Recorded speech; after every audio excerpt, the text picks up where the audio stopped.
Знаеш ли кое е най-ироничното? Преди да стане модерно да гледаме супергерои всяка година, имаше един филм, който го направи възможно и той беше за вампири. Днес ще говорим за Острието. Мрачен, стилен, брутален и едновременно с това странно забавен филм, който не се притесняваше да бъде различен. И ако си мислиш, че това е просто още един филм с вампири, чакай да стигнем до момента, в който Холивуд осъзна, че публиката всъщност иска герои, но не и лъскави приказки. Иска нещо по-сурово, по-реално, по-нощно. И както винаги, нашата мисия е да създадем първото анимационно студио в България. Благодарим ви, че сте част от това приключение. А след малко ще ти кажа защо началната сцена на филма е толкова гениална, че буквално те заключва пред екрана още от първите минути. Защо Острието беше риск? Нека си представим края на 90-те. Супергеройските филми не са сигурна печалба. Публиката не е убедена, студията са предпазливи, защото жанрът още търси своята формула. И тук идва Острието и казва: няма да се държим като детска приказка, ще го направим като нощен трилър, екшън и малко хорър. Това е риск по три причини. Главният герой не е типичният добряк, светът е мрачен и жесток. Ако тона не е точен, филма става или прекалено смешен, или прекалено тежък. Тук се случва магията. Филма успява да е сериозен, без да се взема прекалено на сериозно. Това е филм, в който вампирите са толкова организирани, че ако им дадеш офис, сигурно ще направят отдел от човешки ресурси. Кой е Острието и защо е интересен герой? Острието не е просто ловец. Той е граница между два свята. Човек с проклятие и дарба едновременно. Това е гениална идея за герой, защото той е част от това, което преследва. Той се бори не само с враговете, а и със себе си и е принуден да живее в нощта, докато пази хората, които спят. Точно тук филма печели. За текшна има вътрешна драма, но не ти я набиват с лекции, показват ти я с действия.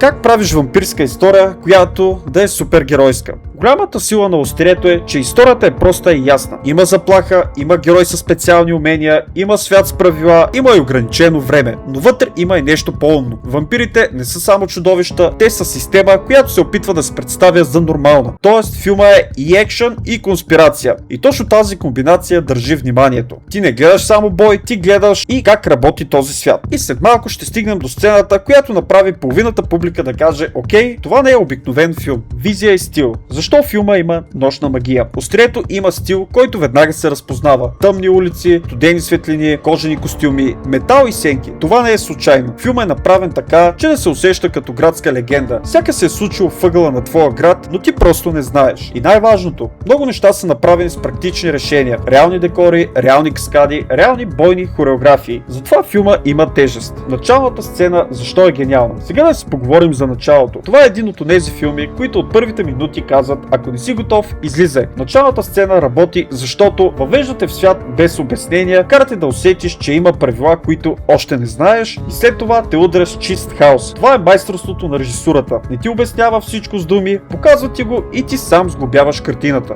И ако някой ти каже, че филма започва спокойно, този човек или лъже, или е заспал на най-лошото място. Бойните сцени, екшън, който не остарява. Бойните сцени са ключови. Тук няма хаотична камера, която да крие какво става. Има хореография, ритъм и яснота. Това е важно, защото Острието не е герой, който печели с късмет. Той печели с тренировка, подготовка, дисциплина. И това те кара да му повярваш. Трудности по снимките. Нощен филм значи умора. Когато снимаш филм, който е почти винаги в нощна атмосфера, това означава едно: умора и студ. Нощни снимки са тежки, защото графика е объркан, хората са изтощени и всяка сцена се прави по-бавно. И добави към това костюм, който изглежда стилно, но в реалност не е като да си по тениска на плажа. Екипът трябва да пази баланс, филма да изглежда хладен и стилен, а в същото време никой да не припадне от напрежението. Вампирите защо са толкова запомнящи се? В много филми вампирите са романтика. Тук обаче не. Тук те са организирани, хищни и опасни. Филма ги прави запомнящи се, защото има иерархия, имат правила, имат и цел. Тоест, те не са случайни чудовища. Те са общество. И когато врагът има структура, историята става по-интересна. Хумора защо е малко, но убийствен? Този филм